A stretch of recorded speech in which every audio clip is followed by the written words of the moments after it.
اپنی طبیعت کے مطابق اپنے ماحول کو برقرار رکھیں. حلم کے ساتھ گزارا کرو گے تو رشتہ داروں سے بھی بنی رہے گی, دوستوں سے بھی بنی رہے گی, ہر ایک سے تعلق رہے گا.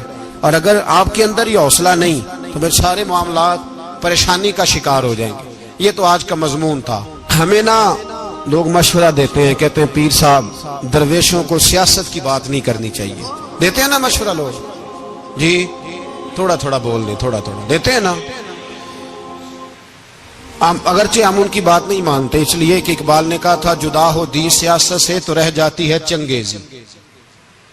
جدا ہو دی سیاست سے تو, اور پہلا فکرہ یہ ہے کہ جلال بادشاہی ہو یا جمہوری تماشا ہو, جدا ہو دین سیاست سے تو رہ جاتی ہے.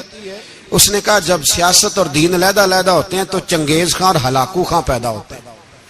سیاست جب تک مسجد کے اندر رہتی ہے تب تک پاک صاف رہتی ہے, وہ گندی ہوتی تب ہے جب مسجد سے نکل جاتی ہے. حضرت علی کے زمانے تک مسجد میں رہی, پاک صاف رہی.